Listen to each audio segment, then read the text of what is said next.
Is Donna Walker-Kuhn. I'm Senior Advisor of Diversity, Equity, and Inclusion here at New Jersey Performing Arts Center, and welcome to PSEG True Diversity Film Series.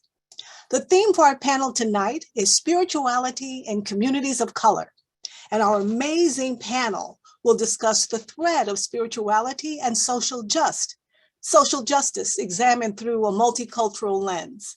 I hope you are all able to enjoy the film Fierce Light, When Spirit Meets Action. So this social justice series is part of our Standing in Solidarity initiative at NJPAC. The purpose of this series is to bring our communities together and to encourage everyone to take part in the movement to ensure civil rights for all. On our website, you can find archived prior social justice panel discussions, as well as resources that will help you take action. We are also happy to have as our advisors the Newark NAACP, the New Jersey Institute for Social Justice, Newark Arts, the Truth, Racial Healing and Transformation Center at Rutgers University, Newark, and the Africana Institute at Essex County College. Now NJPAC would like to offer land acknowledgement. And the language we are using was created with consultation and guidance from Chief Dwayne Perry of the Rampopo Lenape Munsee tribe and Oleana Whispering Dove of the Eastern Sagali Algonquin descendant. We're grateful to them for their generosity, wisdom, and labor to craft these words. We are gathered on the unceded land of the Lenape peoples. We were put upon this turtle island not to seek dominion, but as caretakers, and we gather here in a good way to be with the earth's children in all of their forms, those of the land, the water, and the air.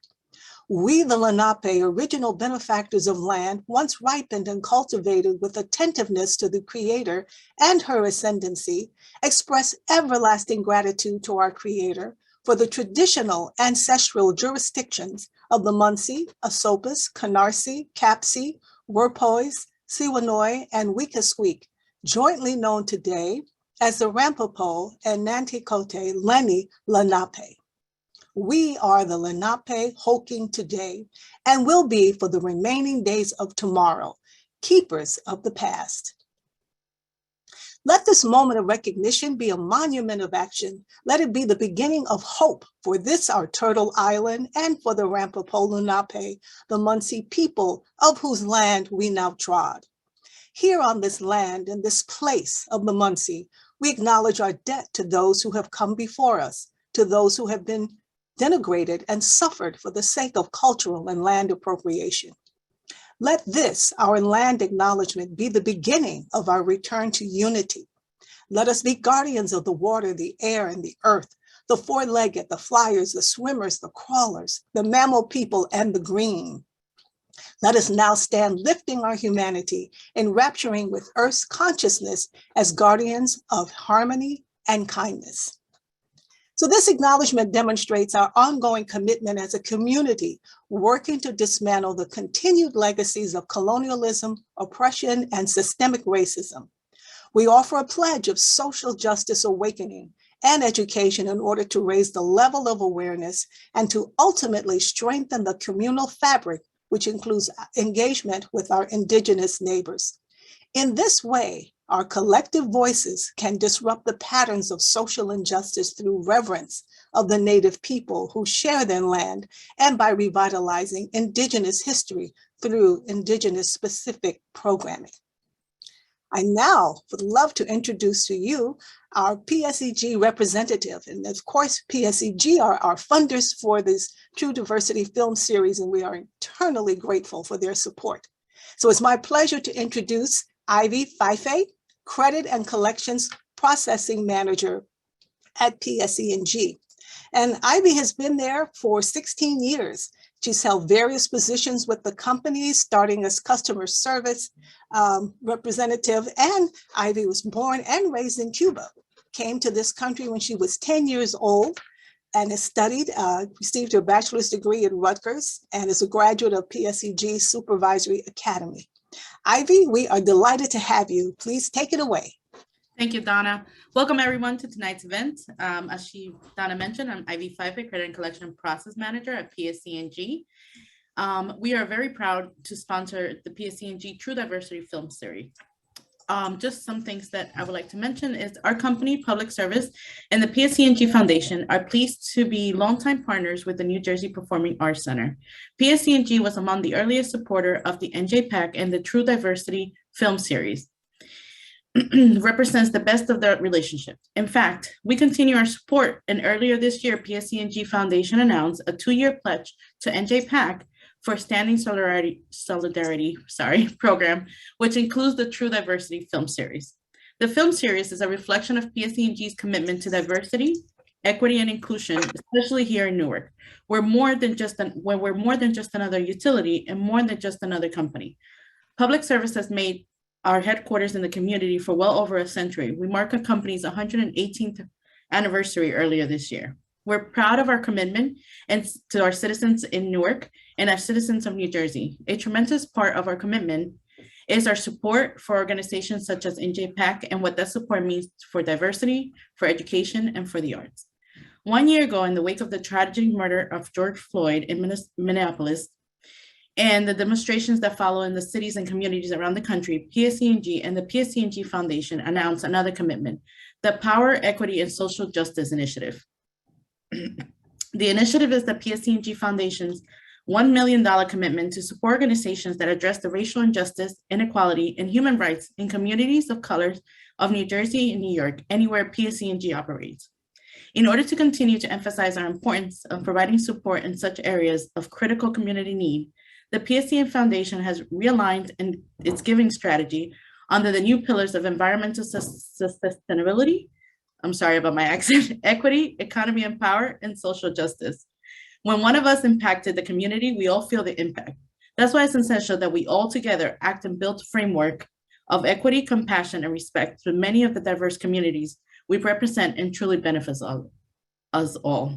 On behalf of PSEG, we believe that our long-standing support for diversity education and the art helps us contribute to ideal as well. Now it's my honor to welcome you all to this important and timely event on immigration enforcement, detention, and advocacy. Thank you for being here this evening, and please enjoy the discussion. Thank you, Donna. Thank you so much, Ivy, and thank you, PSEG. Now, I'd like to introduce our moderator for tonight's panel, Aisha Marable. Aisha is Assistant Vice President, Community Engagement at NJPAC, leading a department that produces over 200 events annually. She is pastor of Mount Zion AME Church in Millburn, New Jersey, founder of the National Liturgical Dance Network as well. Reverend Aisha Marable holds a Bachelor of Arts degrees in journalism and Spanish from New York University and a Master's of Science degree in nonprofit management as well at the New School University. Aisha also holds a Master of Divinity from Drew Theological Seminary. And this year, she celebrates 30 years committed to dancing for secular and sacred nonprofit organizations worldwide. Welcome, Aisha. Good evening. How are you this evening? It is so good to be here with you, Donna, and this illustrious panel to PSEG. Thank you for having us. You know, spirituality is an integral part and an undercurrent to the social justice movement, particularly in advancing the cause and mobilizing people. So tonight, we're going to hear about some inroads and some commitments made, past and present. We're going to hear some tenets of traditional and non-traditional spiritual practices that are involved in social justice efforts. And who better to have than this amazing panel, 5 prolific spiritual leaders that include a Lemmy Gail, a spiritual advisor, community leader, and owner of Yayao Botanica in Newark, who will speak with us about Yoruba spiritual traditions. We have Dr. Pushpa Iyer, founder and director of the Center of Conflict Studies at Millbury Institute of International Studies. She enjoys taking a spiritual approach to social justice in her work. We have Reverend Dr. Velda Love with us, a minister for racial justice at the United Church of Christ in Cleveland. And she, who work centers on historical and contemporary injustice. Then we have Oleana Whispering Dove, an author and poet and speaker whose work broadens the general public's perspective on contemporary Native Americans. And finally, we have Reverend Dr. Timothy Levi Atkins Jones, the senior pastor of Bethany Baptist Church, the assistant professor of homiletics at Union Theological Seminary, and he and all the other panelists will tell you a little bit more about themselves. Please take a moment, panelists, and introduce yourselves.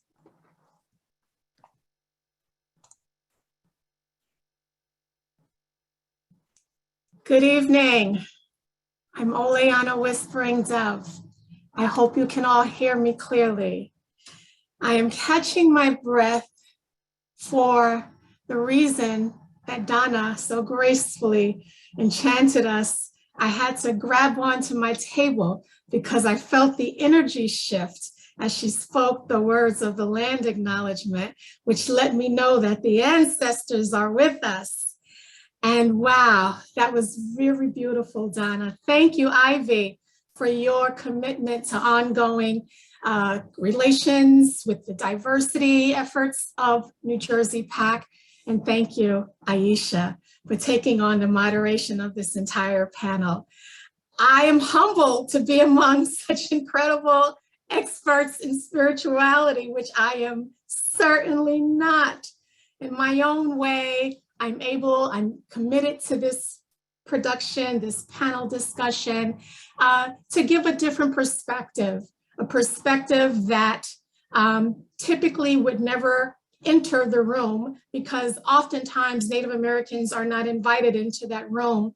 The issues that are pertaining to Native Americans specifically are usually not part of the mainstream conversation. So here we have a conversation that aligns diversity, spirituality, and social justice. So let me just say, as a descendant of Elsie and Betsy Shalagi Algonquian and a community worker for the Native American population in the New York tri-state area, I work alongside Chief Perry of the Ramapo Muncie Lenape. And the work that we do, as I am a museum curator, is pretty much around land acknowledgements, which can be considered a form of social justice, as well as around extending the conversation for our artists who are often always excluded from the dynamic framework. So I appreciate being invited, and I extend the mic back to the next panelist. Lemmy, followed by Dr. Pushpa, please.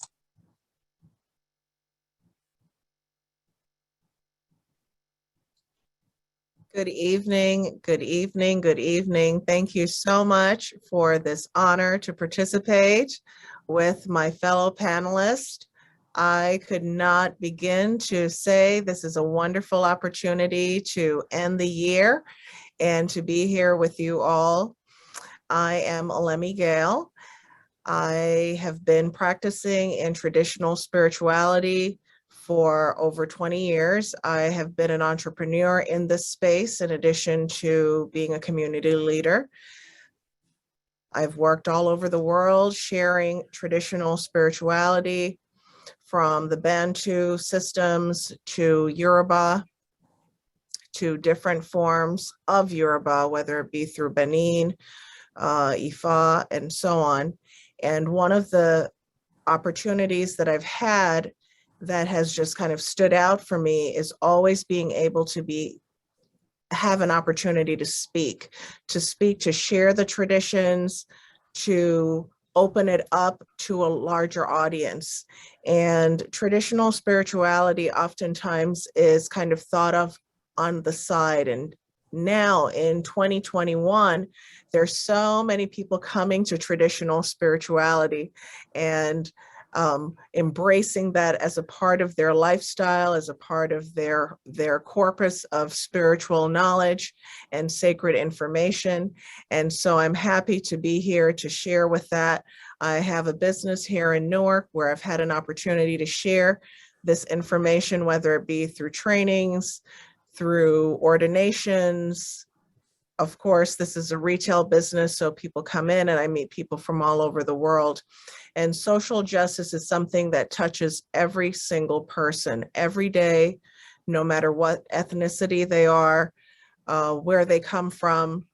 I am an international ordained minister, so I have opportunities also where in marrying people from different walks of life to be able to do traditional types of unions in addition to secular unions. So I am so happy to be here and so happy to share in this discussion. And I hope today that we all learn from each other, share with each other, and make connections that we can work together and empower our communities and empower our participants in the future. Thank you so much. Thank you, Oleana and Lemmy. Let us hear now from Dr. Pushpa. Hello, everyone. So glad to be here. And thank you, Donna, for the invite, and to everybody else at NJPAC. I've come to know some of you now. It's really a pleasure to be here with all my other panelists. I'm honored and really humbled. And I think, as someone said earlier, I do not feel in any way any kind of expertise on this topic, but I'm so happy to share some of my work. And thank you to everyone who has come here today. So just a little bit about me. I considered myself to be an activist, a practitioner, and a scholar, and in that order. I consider social justice both as a goal and as a value in all of my work. I came from India. I came here for my studies in conflict resolution and stayed on in a job in academia. I believe home is where you are, and the evolution of my thoughts, my ideas, my experiences, my values, my culture, they've all been through so many geographic spaces, people, conflict, context, and more. And I hope I can convey some of that here today. I think this conversations that we are having this evening, for those of you who are here, you're already very motivated to do something. So that's why you're here. But I hope it motivates you even more to engage with others to continue this conversation. And I guess coming with both an open mind and heart and plenty of curiosity will determine how we all engage with each other and what we get out of it. And this is particularly, I think, so important in today's world where we are so divided by our differences, and the divisions just make us develop an identity of our own, which we may not agree or align with. So looking forward. Thank you so much, Dr. Pushpa. We appreciate you. Reverend Dr. Timothy Akins-Jones.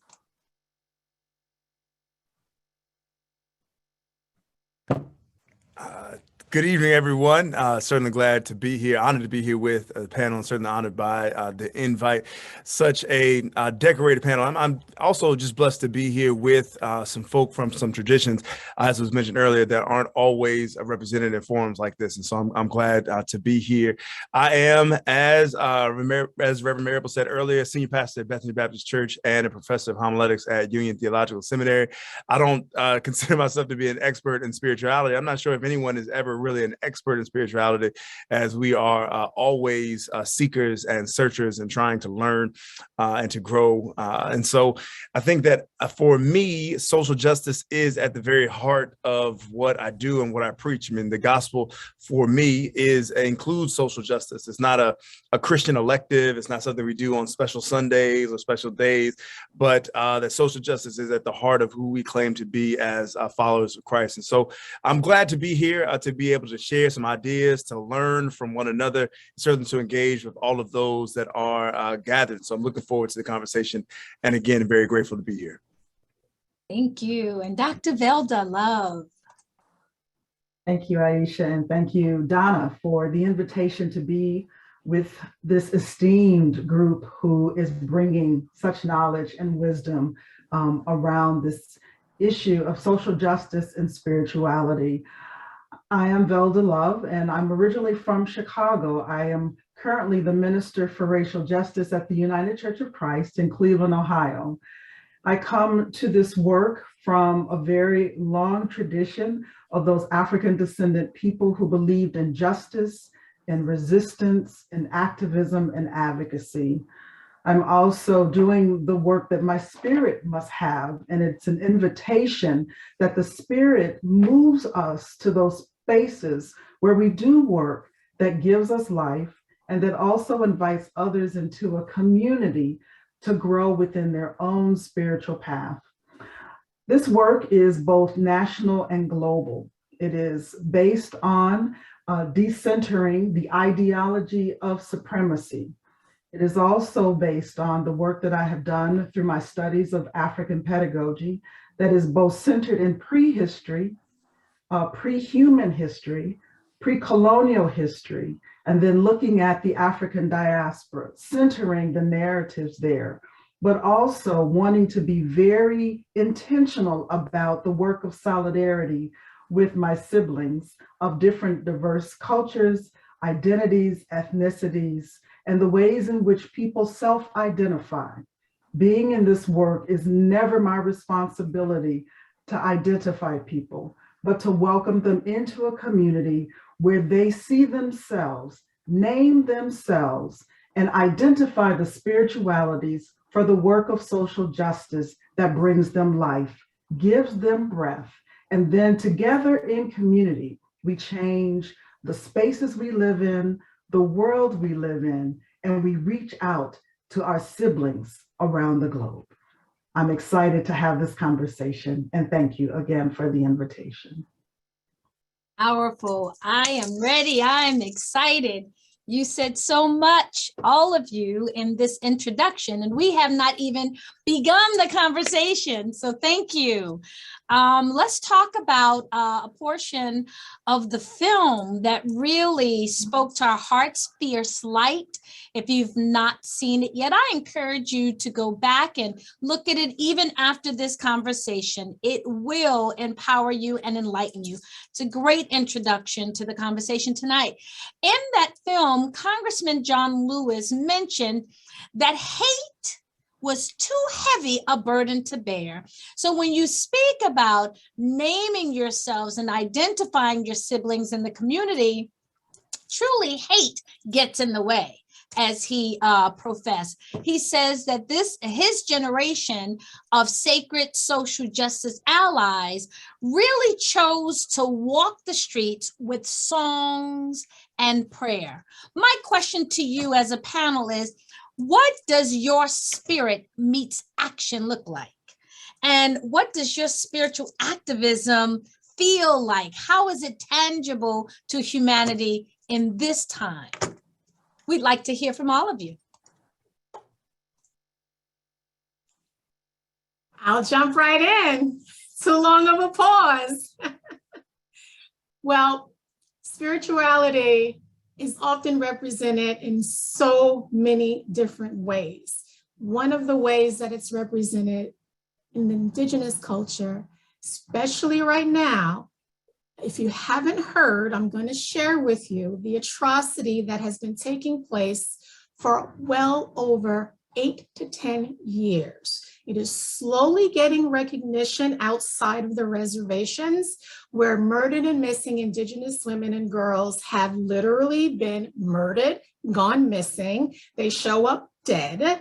And this is across reservations, pretty much most of the Midwest, where man camps go up when they discover oil or where they want to do work on the reservation. And because reservations are so widespread, there's just not a system in place to capture these people who are murdering and killing. In so doing, what has happened is a calling, a rally cry across all Native American communities, whereby we wear red. So I'm pointing to the fact that I knew I would have to wear red to pay homage to all of the murdered and missing women, seniors, and girls that are just gone.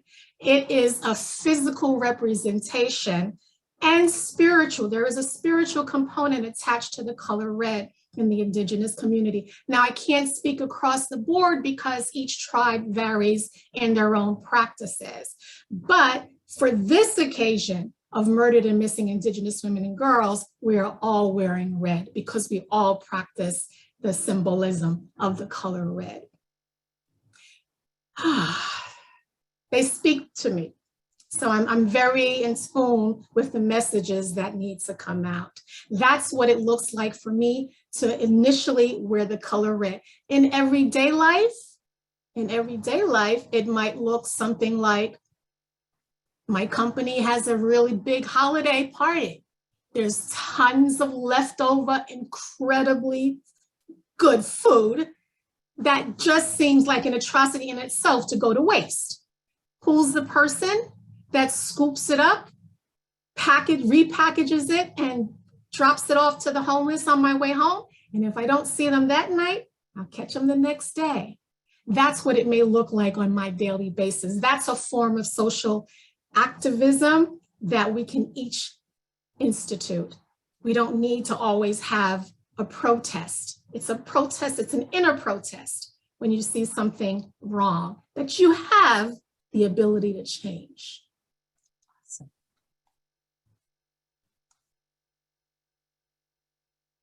I will follow up.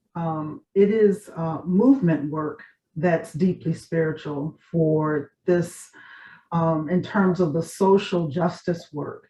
What does it mean to have your whole body committed to movement work, to have your whole spirit attached to that work, and then to center that around the traditions that come from both family. Mine comes out of a particular Christian identity of African-centered people. It is also around the resistance that happens in terms of the work that is happening around active social justice. It is always remembering that the body is sacred. And in that sacred space, we begin to think about activism, both in the home, in our places where we worship, whether it is a church or whether we begin that worship at home before we go into the streets to protest. It also shows up in the food. Growing up in Chicago and the church that I grew up, it was important that we gathered around food. And as you mentioned John Lewis, it was the good trouble that happened there before we began to move out, if that was our call, before we cooked the food, if that was our call, if it was to pack up the bus or the lunches, that was the call, so that everyone had a role in this movement work. And so I think this space of social activism is to go back and to rely on those ancestors that left us good practices so that we could pass those on, to practice those in this moment. And then the question for me is always around, what do we provide and give to our children? And so that they too can participate in these practices, however they show up for us, but how do we also introduce them to other spiritualities and other ways of being in the world? Sorry. My animal wants to participate. And so with that, I just want to say, it's an invitation to stay part of the movement, however we decide that movement carries us into this work. I wanted to pick up on what Dr. Love said as it pertains to practices. I like to think about spirituality and social justice through the lens of what practices are we doing both to sustain ourselves and to participate in the movement. So when you think about marches or protests or organizing, you think about those as practices that we participate in, but also what are the things that you're doing in community to sustain yourself, to have the strength to be able to go out and to do that. And so when we think about things like prayer or even praise, or all of the other things that we do within our faith communities, that these are practices that give us the strength to then go out and to be able to participate in action. I like to think of all of these things together. I love what Howard Thurman talked about. He talked about the church, but if you know Thurman at all, he had a very expansive understanding of spirituality. And so he really, I think it would be fair to say that he thought of our faith traditions, our faith communities as a lemonade stand, as somewhere to come and to kind of be refreshed and refilled, to then go out and to do the work. And so I like to just remember the ways, and as Dr. Love said, the practices that we have that sustain us to be able to not only go out and to do the work, but certainly as people of color in this world, just to be able to survive anyhow. Because where I'm sitting, that the act of surviving and thriving in a world designed for you not to do that is an act of social justice, is an act of protest in and of itself, right? So the ability for us to care for ourselves, to take care of ourselves, and to do the work, that all of these practices are necessary for us to be able to transform our communities and just for us to be able to survive in the first place. I'm happy to go, Aisha. Thank you for your questions. Very interesting question. And I just think about what I would have replied to you maybe even 10 years ago, to that question. And I see some kind of an evolution in the way I've thought about, spirituality and how it guides my social justice work, or how even the two meet, or what are my expectations in the place where they come together. And I think I see myself as somebody who came in with a lot of privilege, when I was growing up in India, and find myself not that privileged since I've come here. And a lot of it is to do with my skin color and other aspects related to it. Also being an immigrant in this country, it has been a very tough experience. And so when you make that shift from having privilege and advocating for others to coming now to a point where you are advocating for others without privilege, or you're advocating for yourself, it's a whole new world that has opened up for me. And I therefore find that when I think about spirituality and how it has guided my social justice work, I just felt that I think my ideas around spirituality have changed as being part of somebody who's considered now as a member of the more marginalized communities here. And therefore, I look to marginalized communities back home with whom I worked in India to now learn a lot about, how these concepts really come and tie up together. And I'd like to start with an example, a quick example, two concepts that really I feel guide me. The concepts of dharma and karma, which come very much, from many different faith traditions in India. It's not just Hinduism, but every tradition has some minor variance in how they look at these two terms. But growing up, it was a very simplistic notion. Dharma is your duty and karma is the consequences of your action. And even now, a lot of people think about it that way.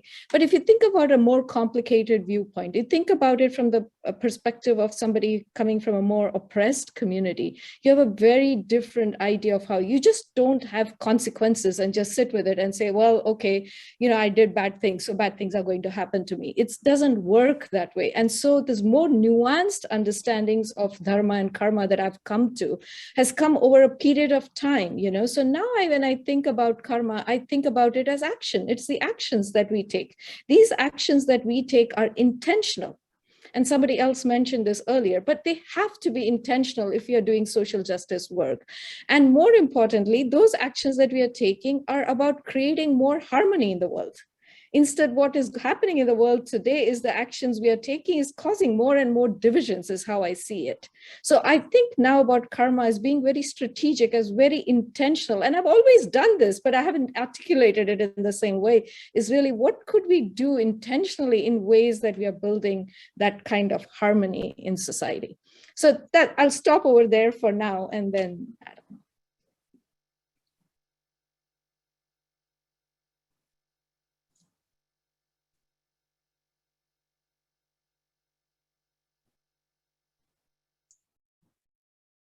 I'll jump in.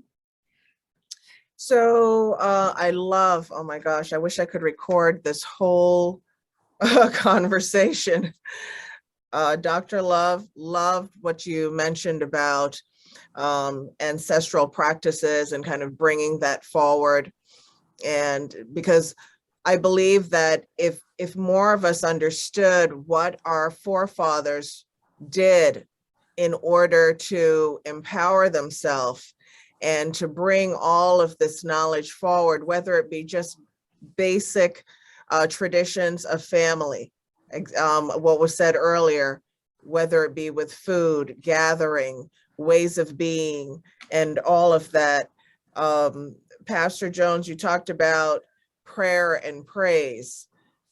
All of these things, when we had our previous conversation, I talked about having this community call, this fellowship call for people all over the world. And in the film, there was a statement that I wrote down, and it said, community and spirituality together are one and the same. What a great quote that was, because I believe that when people come together and they're in community, they're first empowered by numbers, just seeing your fellow man being together. And then this idea of we're connected as spiritual beings, however we express that, another way to be empowered. And so in social justice, I believe that this idea of community activism, however that is reflected, is about empowering people. When Olena spoke about, I'll take food, I'll do any way to share, this idea of coming together. For myself, one of the things that comes up a lot, especially where my business is located, is people come in with all different issues, legal, health. I mean, the list goes on and on. In inner cities, you hear about different issues that you may not necessarily hear about as often in suburban areas. And so this idea of social justice kind of shows up in so many different ways. And this idea of empowerment, I feel, is also a thread that kind of is in all of this, being able to empower our communities, empower people either individually or collectively. So in the Yoruba faith, there's this concept of Ori, your higher self, your natural GPS that we're all born with. And no matter what your financial situation is, your socioeconomic situation is, it doesn't make a difference. Every human being is born with this higher self. We call it the soul, whatever term you want to use, but it's this idea of this connectedness. And sometimes when people are going through strife, they become very disconnected from that. And so when we're in community, it helps people to feel a little bit more empowered so that they can become more connected back to themselves. So that's one of the things that I talk about a lot, doing different exercises to bring that forth so that people can kind of get that light bulb going off in themselves versus kind of falling back into this emotional self. Because if we're falling too far into our emotions, we're not able to take action. We're not able to think clearly. So that would be my contribution for that part. That is wonderful. We appreciate everybody's input. I thought it was important that we heard from everyone, because leaning into the work of theology and spiritual practices, is good to hear how everyone is working with it and working through the process. Can you share some organizations or some fellowship opportunities that support this type of leaning in, social justice and spirituality? Are they happening where you gather, where you are connecting, where you're fellowshipping, or have you been involved with them, past or present? Anyone can answer.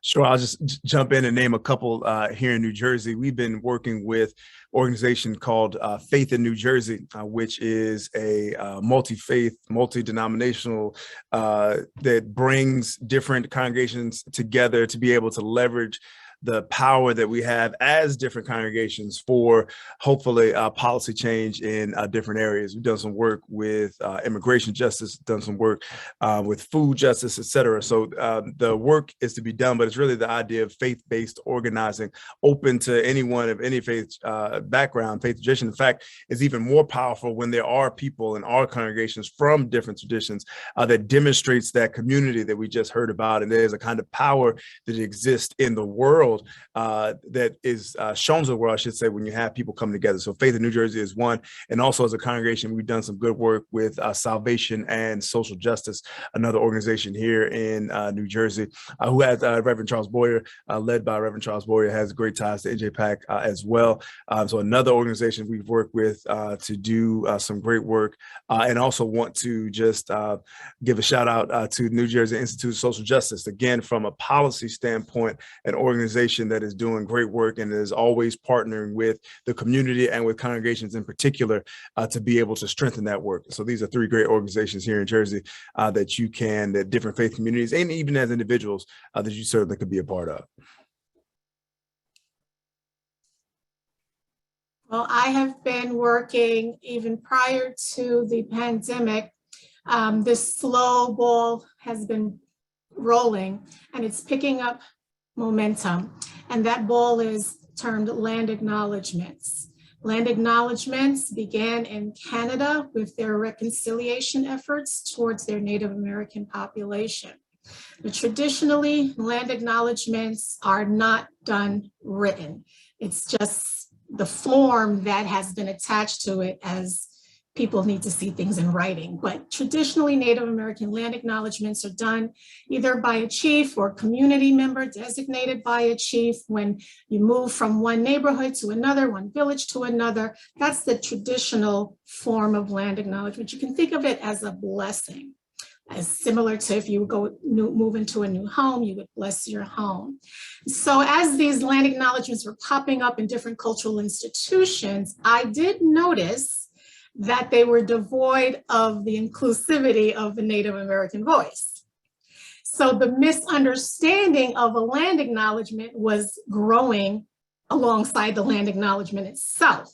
So pandemic hits, I started getting more requests for land acknowledgements, but because I'm a museum administrator specific to Indigenous history, I'm able to insert the historical accuracy, historical reference, and the voice of the Indigenous community so that the institution that is receiving the acknowledgement understands that they have a responsibility. So it's not just tributary words on a paper that goes up on the plaque visible when you walk in the door. It is the institution's commitment to continue an outreach effort with that community. And it could look like anything you design it or want it to be, but it has the participation of the community that you're extending your efforts to. So that's the land acknowledgement is. It can be viewed as a form of social justice because, again, this is a voice that is typically not invited to the conversation. Well, if I need to name some institutions, well, New Jersey PAC, you're actually in a really incredible position to have one because Chief Perry and the Ramapo and the Nanticoke are situated in your backyard. They have been in New Jersey since time immemorial. And what would have happened, the trajectory of the Indigenous communities, because they were not all called Lenape. Lenape-Hoking is a term that developed as Europeans desired to understand these group of people. But over time, they would have migrated. Many of those migrants landed in the Ramapo Mountains. They hid there for safety. And they've been hiding there in plain sight under the safe governance of Ramapo and Mawa. So we're thankful that they found their way to Mawa, but the other fraction of them has been on the border of southern Delaware, where they have their own reservation. So that gets it, it's slightly different. However, the social justice in and of itself is that we're giving them voice. We're bringing them into the conversation. Land acknowledgements are happening. Institutions are accepting the responsibility that comes with the land acknowledgement.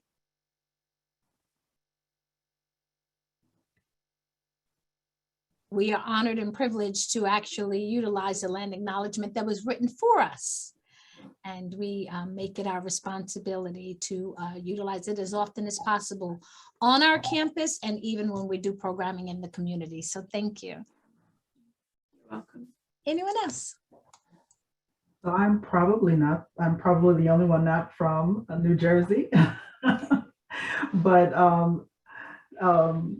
so my roots are from Chicago. There's Asada's Daughters, which is a Black woman-led social justice organization. They work on organizing young Black people in Chicago, particularly youth, to help them understand social justice that's connected to political education and advocacy, looking at leadership development, as well as radical revolutionary tactics to combat being part of those who do not survive the violence in Chicago. And so that's one of the organizations I am currently working in out of Cleveland, Ohio.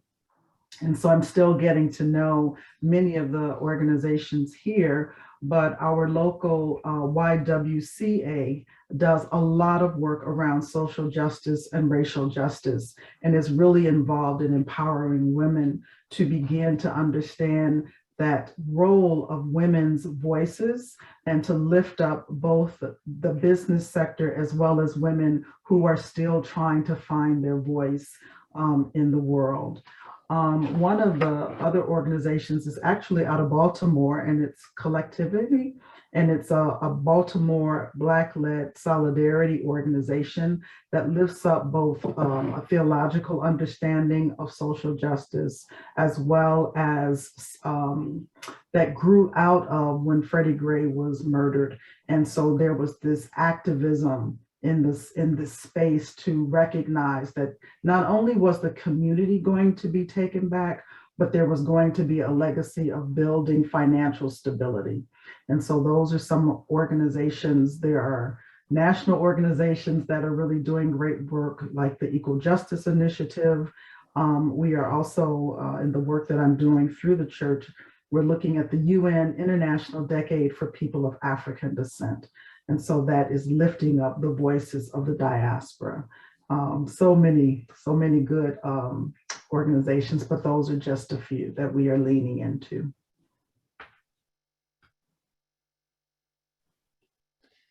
Aisha, I think I am not going to answer exactly your question and go slightly in a different direction. And part of the reason is I'm a little wary of highlighting one or two organizations and leaving out so many other good organizations out there.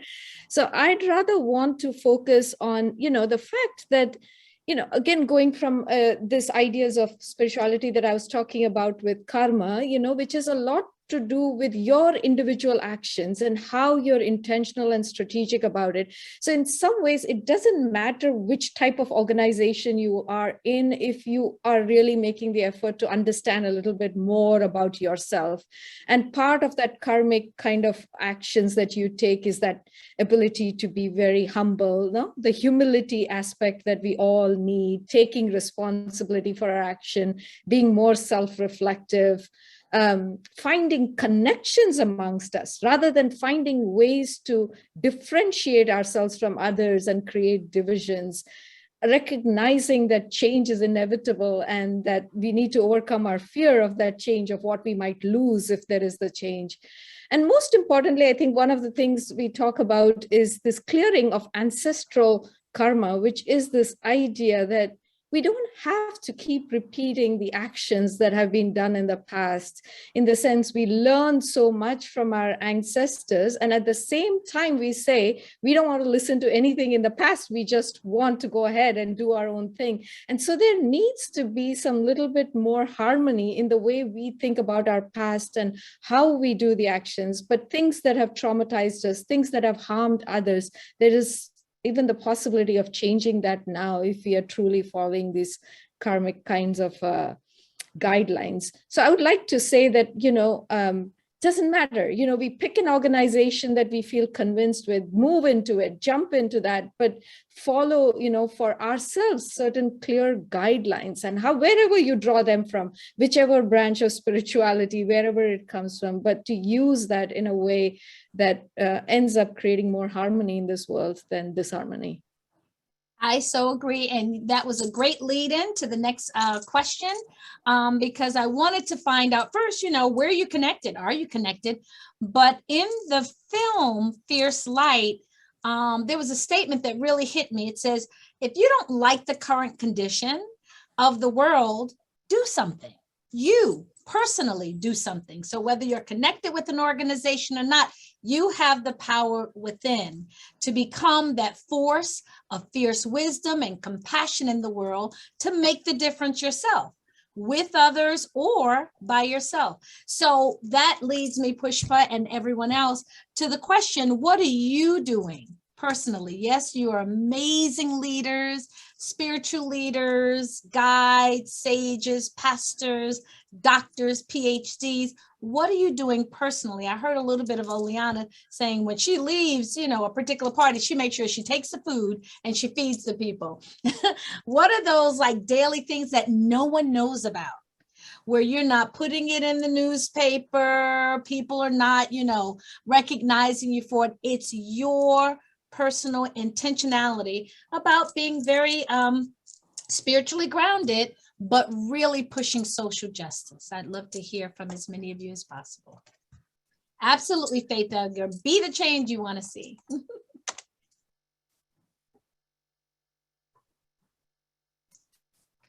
So I can start. So I created a curriculum called Sacred Conversations to End Racism.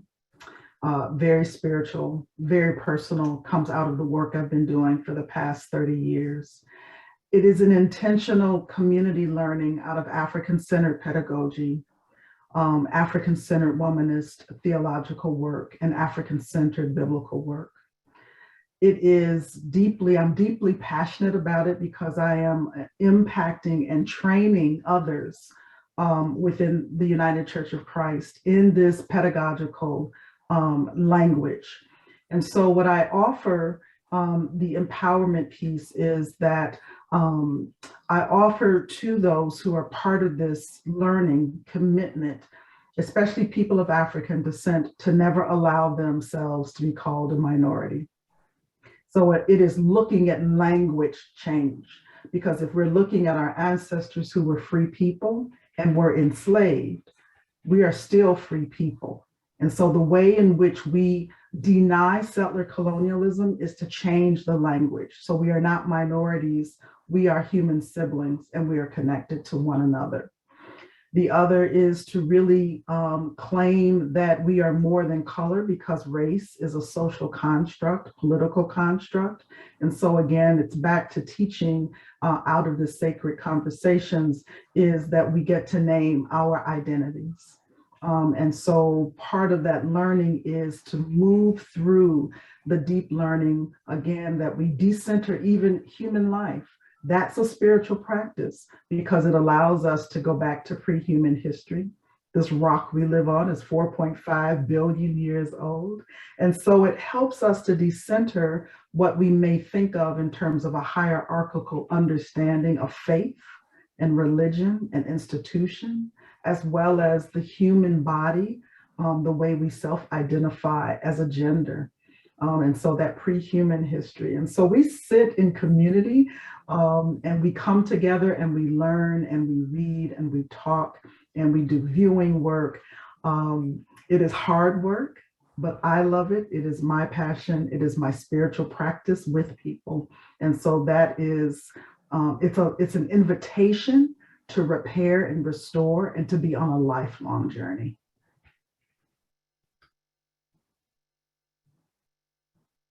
That's beautiful. I'm going to chime in because she spoke to the language part of it, and that so resonated for me. It's so resonated for me because secretly I have been trying to figure out how to get us to shift our language. particularly, there's always one thing, one moment that captures you and just holds on to you and never lets go. And that was a moment for me in reading an article on an exhibit that I was interested in seeing. And I read the first half of the article, and it's about a South African artist. It was 2 South African artists in the exhibit. And I'm reading the first part of it, and it says South African this, South African this, South African that, and I'm fine. And then I get to the second bio of the artist, and it's Black South African artist, Black South African artist. And I'm like, well, who was the first article about? So perplexed.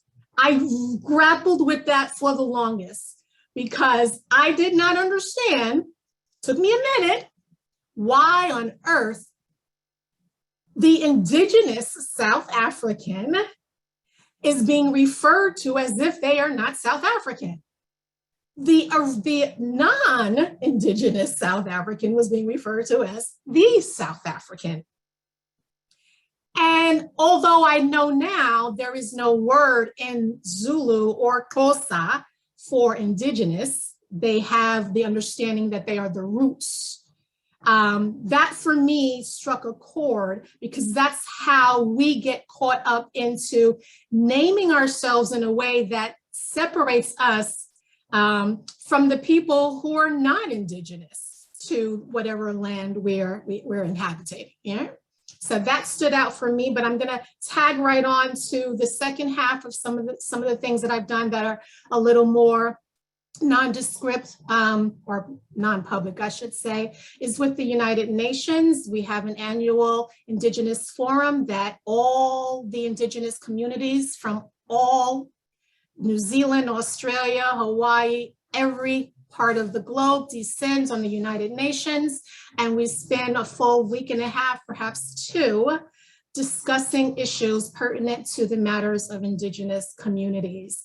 And it's sort of like a check-in as to what happened last year. Have there been any movement? What's going on this year? What do you need to see change? Now, that's something that can unfold for anyone, because all you have to do is be motivated, moved. We were all moved simultaneously by the vision of George Floyd. That again led to something totally unknown, but not to me, a call for a race call. So a call went out for what would you do? What would you do as an action to balance this wheel? And my response was, well, you're a film company. Why don't you create a documentary? And I meant it. Why don't you create a documentary? They said, we love the idea. Why don't you spearhead it? So they turned it back on to me. But you have to be willing when you have an idea and it resonates for you, follow the call, respond to the call, and be prepared if it's turned back on you to lead the call. I led the call, had to put my money where my mouth was, right? They gave me the tools to create the documentary. It's titled Silent Tribute. And yes, it highlights George Floyd. However, I made sure to include murdered and missing Indigenous women as a tying theme that runs throughout the entirety of the documentary. Had a couple things. One, to the point of using the gifts that you have, just having the opportunity to write op-eds in the paper, just as another practice that we put in our social justice toolbox, that you'd be able to get some eyes and attention to individual issues. And so that's something I'm able to do as an individual that speaks to this work. But another thing that speaks towards one of the questions is actually in the Q&A, is that I actually take very seriously the act and work as a father, really as a work of social justice, is pushing back against particular narratives that would exist, narratives about what does and does not happen, particularly within Black households, particularly with Black fathers. And so I think the work that obviously I would do anyway, or maybe not obviously, but the work to father and the effort and the to the extent that that is public, right, that is seen as a priority, both to congregation or just to anyone, I think again speaks to passing on those practices, speaks to demonstrating what it is to live love into the world. I make a point of bringing my children, for example, to actions, to protests, et cetera, so they can see that and know that that is part of what we are called to do and part of what they're trained to do. So just that act of showing love, even on a personal kind of familial level, I think ultimately has a weight and kind of ramifications beyond just individual families to actually transform this world in which we live. Very good. I started an initiative maybe about 6 months ago called Compassionate Courage. And the part of that work that I do, I think defines my own ways of doing social justice work and spirituality, which is we say that you act with compassion, but you approach with courage. You know, it's because a lot of the times we are afraid to step into a given situation. And so you need that courage. But once you step in there and you do your action, it has to come from a place of compassion. And if it doesn't come from a place of compassion, it can cause more divisions or it can cause more disharmony, right? So that's the idea behind this compassionate courage. And I think it speaks a lot to my own way of doing things. I don't believe in going after somebody for vengeance, but I will certainly fight to make sure that my voice is heard, or the voice of somebody who's not being heard at that moment is, you know, receiving the right platform, or I can create the platform for this person. So I do that, but I certainly don't go after it with a vengeance. It's not an idea to destroy somebody else to get something, but it's that idea to really work to be heard, to be acknowledged for who we are and how we go about doing it. So I think I draw a lot from the principles of restorative justice and instead of retributive justice, you know, like really thinking about what could we do to get to this person. In the same vein, there are two other things that I believe very important. And one I really follow on that is I think intention does matter, very much matters. And I'm always very keen to figure out what is the intention of the person who's causing the harm. I think the more we try to understand that, the better the chances we have of restoring harmony versus trying to just get justice and then end with it, because it never really corrects the larger situation. You know, the structural issues are never gone if you do that. The other thing is to know your values and to stay very true to your values. So at Compassionate Courage, we define courage as being true to your values, even in the face of greatest challenges or difficulties. So once you know your values, can you stay true to your values at all times? And that means having values conversations with people. So this is something that I try to do in my own life, and it's kind of guided me in developing this initiative called Compassionate Courage. And so we are working for removing differences in communities by bringing systemic change. So that's what I would add here.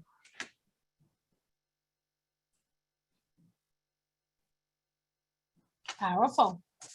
Have we heard from everybody who wanted to speak? Lemmy, are you joining? Yes, I'd like to join in. So oftentimes I use the opportunity for the holidays to do my own form of outreach. And when people hear about Indigenous culture or traditional spirituality, there are a lot of different ideas that come up for that. But when you show up and you're bringing Christmas and you're helping with employment outreach and resources, no one cares about any of that. They just want the benefit of what they can receive. And so that's a way that I feel as an individual, I'm able to impact people in terms of they're displaced. And there are many people, again, we are located in an inner city, and so there are many times people are having issues around finding employment or finding services. And so that's one of the things that I have kind of taken on as my own personal thing, because I believe that, again, everyone needs basic necessities in order to elevate their life. If they need to eat, they can't elevate their life if they're thinking about food all day long. If they need a place to live, they can't elevate their life if they don't have a place to sleep, and so on and so forth. So we've gone into homeless shelters. We have, allowed children and families to be able to feel that they're a part of the holidays and be able to do things like that within the community as a result of using some of the resources of the business. And so those are my own small ways of being able to share with the community as a form of kind of empowering people. So maybe just this one experience makes them feel uplifted, where they feel empowered in some way to go out and see that, oh, there are people out there who can be helpful or are thinking about us in some way. So that would be, I would say, would be my daily contribution in some way. That is beautiful. I am so excited. I'm walking away with great wisdom. I mean, really true, like practical, radical self-care. How do we care for ourselves? How do we care for society? We go home we withdraw with all of these wonderful ideas. Just so everyone knows, this is recorded tonight. So you'll have the opportunity to go to njpac.org on our YouTube channel and you get to review it. Share it with your cousins, because we need to make sure that everybody understands how we are willing and able to work together for social justice through spirituality. So thank you so much. I want to close this portion before we get into Q&A. We got a few questions out there, and I'm going to encourage everybody who's with us, if you have questions, drop them in that Q&A portion there. We have a moment set just for you to have those questions answered. So don't leave this platform without your questions being answered. But I want to take a moment and give each of you just 2 seconds, more than 2 seconds, more than a minute, to really talk to us about, what do you want us to leave with? What is an action step that you want us to walk away with when it relates to spirituality and social justice?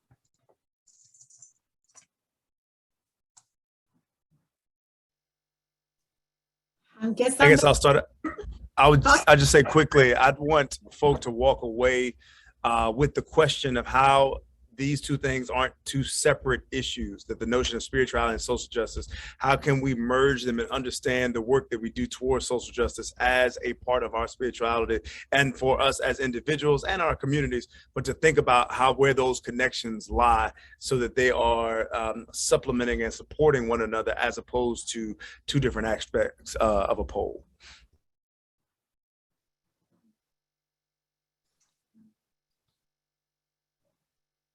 I think I would say that leaving this meeting, not just for those of us who are here come to listen to us, but for me, what I'm taking away listening to each one of the panelists here is that I think we need to think about every one of our actions and really think about why we act in a certain way. And that includes both our intention and the actual action. And really thinking about the point where we get to the point where we say, is my action going to create more balance in the universe? And I think that will give you an answer to how your spirituality ties to your social justice work, because it's about restoring that balance in that universe. It's about really looking at more harmony in the world around us. So.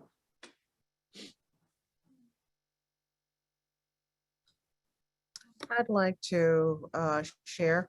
So for me, I think that there are two things. One is compassion and one is respect. And these two things kind of go together. This idea of social justice and spirituality is kind of having compassion for everyone. It doesn't really make a difference where we come from. It doesn't matter what walk of life we have, male, female, young, old. This idea of when we approach people in general, no matter whether it be from a organizational standpoint or from one-on-one, this idea of showing compassion.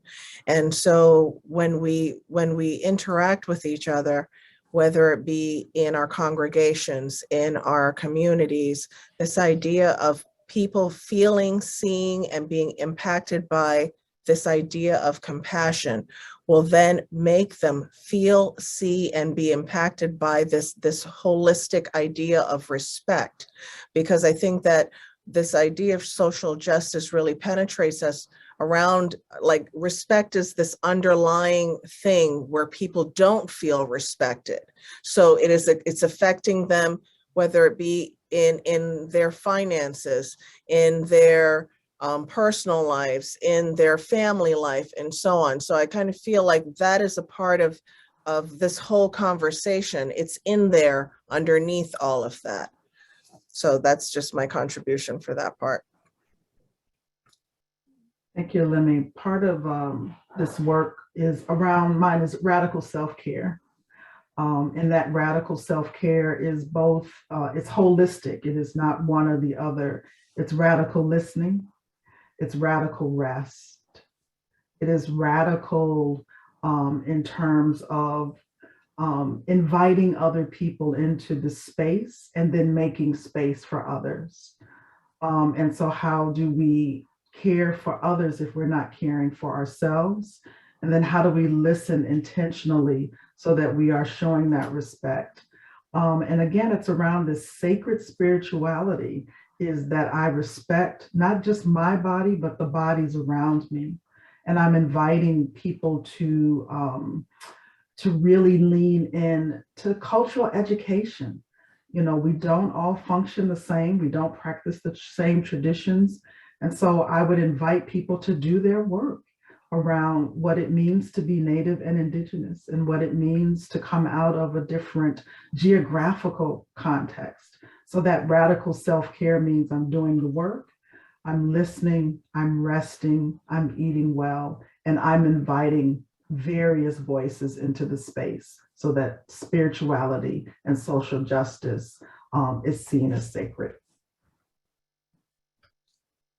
I should have let you finish. I don't want to follow that. That was so sumptuous. Thank you. I'm going to tag on to that though, because part of me wants to address that because everyone comes from a different spiritual practice, that we need to be cognizant, aware, that when you're engaging with someone who has a different spiritual practice, that you need to ask, is it okay if we do something that can be a compromising practice? So not everyone prays, and I had asked you this in previous conversation. How do you engage a community that is not using prayer as a form of spirituality? And in the Indian culture, they may chant or meditate or do bowls, sound bowls. So there's all these different varying practices that we have to be cognizant of as spiritual leaders, which I don't consider myself to be, so that we are making everyone feel comfortable to hold hands, but not necessarily prayer. I know it's a common thing to do, but it can be off-putting for some people because they're just not accustomed to it. The other part of me wants to finish by asking people to pay attention as you go about your daily life.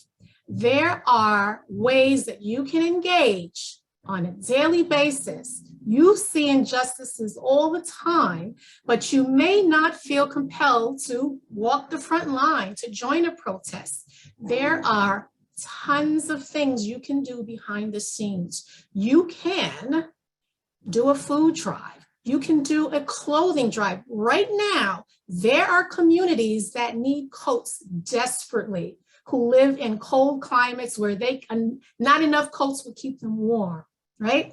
When the call went out for the pipeline that was cutting down Canada, through Ohio, down through the Dakotas, all the way to New Jersey, and our water protectors went out to the Dakotas, they were in sub-zero frigid temperatures. So guess what? Not everyone can go to the front line and be a water protector, but many of us gathered as many clothes and coats, from baby clothes to senior clothes and coats, and we separated them, mounds of clothes, and we got people to drive vans to the Dakotas.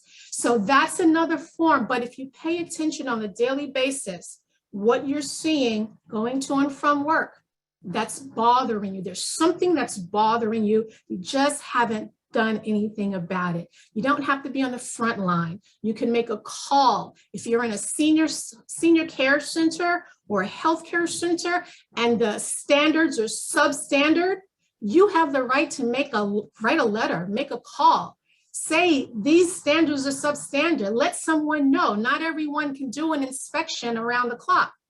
You have that ability to make that call, write that letter. We all at some point, know people who are in senior centers, residential centers, healthcare centers. If you see the standards are negligent or abusive, you have the right to make a call and make a difference in someone's life who can't make that call. Everyday things that we see, but we don't realize you have the right to make a difference. And you don't have to go in there with the rally cry. You can go and make a phone call. You can write an email. They appreciate emails. Non-aggressive emails are very effective. Kill them with kindness. Kill them with kindness. I love it. Now that is a great way to end. Kill them with kindness. That's awesome. Thank you so much. Can I get some hand claps in the chat to say thank you to these amazing leaders? Oh my goodness, what powerful. I wish we had more time. I really wish we had more time because you definitely dropped some wisdom. I do have a few questions here, so I want to get to the questions. So we will honor those who have sent very specific questions and for the entire group. There's one for Dr. Iyer. You have done some wonderful work in the past to bring peace between the Hindu and Muslim communities in Gujarat. Please excuse me for mispronouncing that.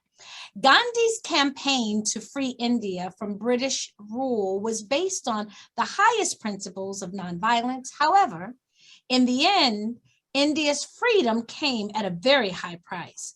The bloody and violent partition of South Asia into Pakistan and India.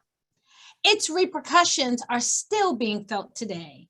Can we really say Gandhi was 100% successful in spite of his spiritual activism?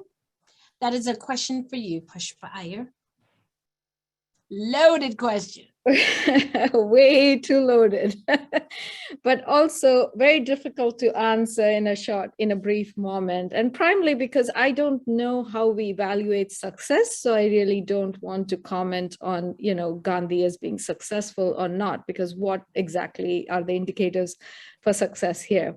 But I also think about, Gandhi's emphasis on nonviolence, similar to Dr. Martin Luther King, although there are subtle differences between their approaches to nonviolence. And also someone like Dr. Ambedkar, who is seen as, the great leader for the Dalit community in India, and who didn't always see eye to eye with Gandhi, or they didn't see eye to eye, the two of them. So there are so many lessons to be drawn from the approaches that some of these our ancestors, in this case, people who came before us took, some of which made sense, some doesn't make sense in the current context. And so a lot of what we are talking about in the context of this conversation here today, and with my emphasis on karma and dharma, is that, again, your individual actions in a particular context and your individual actions will come from a context. So it's hard to take Gandhi at the time of the context that was there, and in the time that when he was fighting for freedom rights, to apply to something similar now and to evaluate it now based on what we know of the world today. So I think a lot of these conversations are more helpful if we moved past that kind of a comparison or an evaluation, and more of really saying, look more into ourselves. And that's what much of the teachings that I've had and the learning that I've had from my work is, that it's more about the self-reflection and less to say, can I take Aisha's approach and apply it to myself? And can I do the same thing? It won't work. So I think it's about knowing yourself and knowing where you come from and knowing your current context and how you act. So I would leave it at that without getting into necessarily commenting on Gandhi. I'm sorry to the person who asked. I hope that's okay. I'm happy to have a conversation later, one-on-one. Awesome. They can respond in the chat. It was anonymous, so I hope they will make their intentions known to you. Joseph Mackington said, thanks to everyone for such a wonderful debate. Community is the essence of spirituality. What if people feel and experience not being embraced or connected even by the nucleus community they're in? There is their family. Is there any hope for them to be spiritual? And that's a question that anyone can answer. Take a quick attempt to answer. I think that one, we've talked a lot today about how, or tonight I should say, about how our spirituality is practiced as individuals. So in that sense, absolutely, it's always opportunity for one to experience that. But what I also think that many of us might also say is that our faith communities give us a sense of community even outside of our families. And so there are many that are, for a variety of reasons, rejected by or find distance between themselves and their nuclear biological family, but in different faith traditions, or actually in all kinds of different groupings, whether it be community organizations, fraternities, sororities, et cetera, that there are other places where community could be found. And to the extent that the spiritual is the communal, then absolutely there is hope for everyone to be able to find a community that is for them. I think that one of the benefits of, and there are some drawbacks, but one of the benefits of the era in which we live and social media, et cetera, is that folk are able to find communities that match their needs and wants and desires and circumstances in ways that weren't really possible before. And so you may be able to be in community with people that are literally on the other side of the world through various means. And that virtual community can be just as real, just as life-giving as if you were having dinner with someone that was a neighbor. And so there are ways to find communities and to find people that are alike, that are like you in various ways. Now, I think in some ways more than ever. Thank you for that. Another anonymous attendee says, on another note, how does the breakdown of the American family, specifically in the Black community, play a role in the diminishing values and spiritual base within the family structure, where women are now taking on head of household roles? How do we support and nurture spirituality within people and families to mold the youth of the future? And part 3 of their question, how do we change perception in society and realign institutions to see minorities as equal citizens with value? Anyone?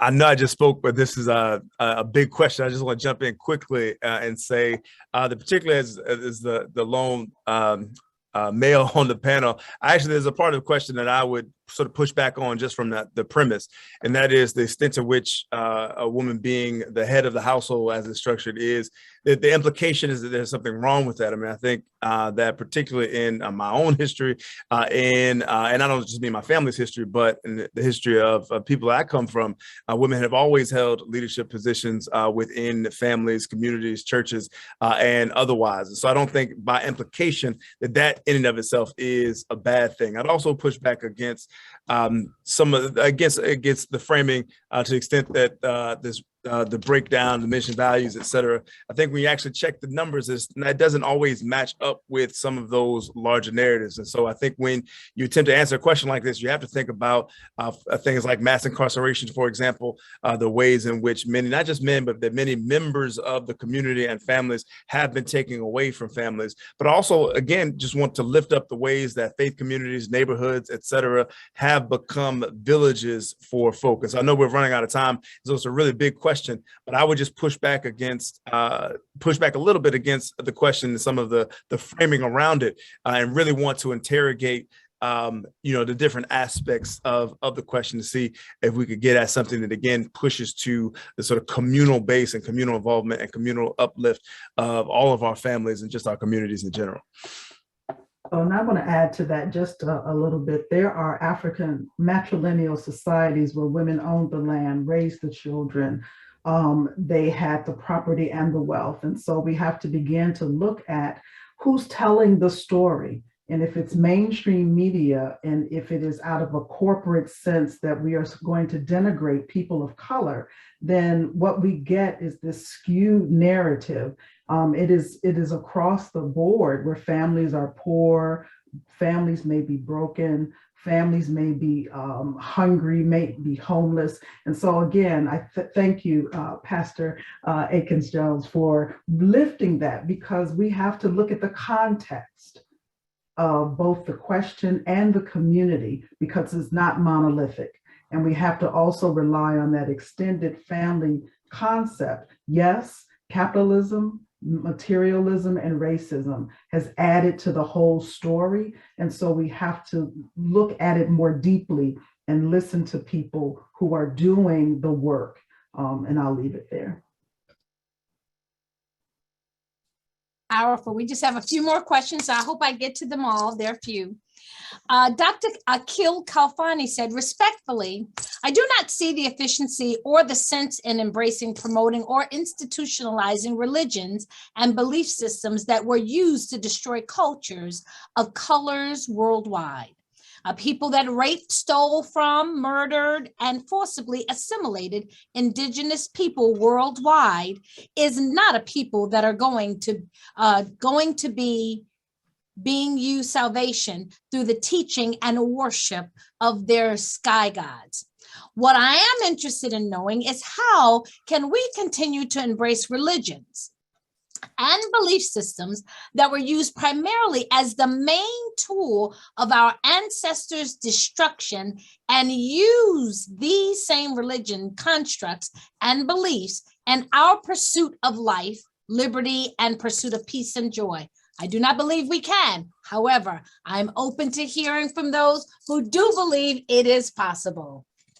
I want to do this because this is my work.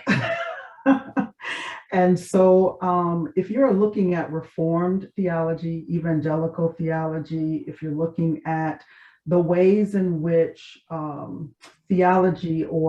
religion has been institutionalized, one has to go back and study the doctrine of discovery. If you study the doctrine of discovery, you will begin to understand the ways in which the church developed that doctrine in order to create genocide and enslavement.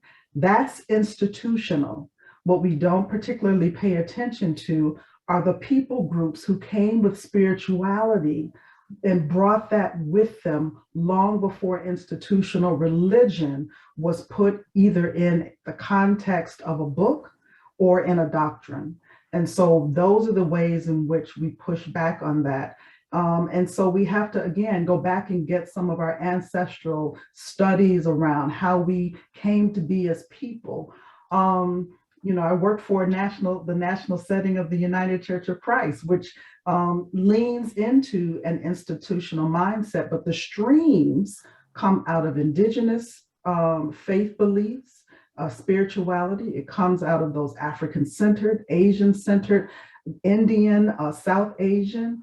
All of that matters. And so we just can't look at what has been promoted by Eurocentric ideologies of religion and institutional religion. We have to look more deeply and more broadly. And if we are not living in a space of hope, then we move into despair. And so that spiritual warfare has to also be addressed so that we can really dismantle those systems that hold us hostage to beliefs that do not promote life. And so spirituality is about promoting life.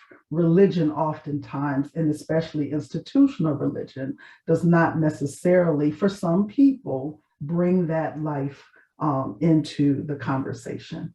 And I'll leave that there. Awesome. Last two. I think we have time for them. You choose which one you want to answer.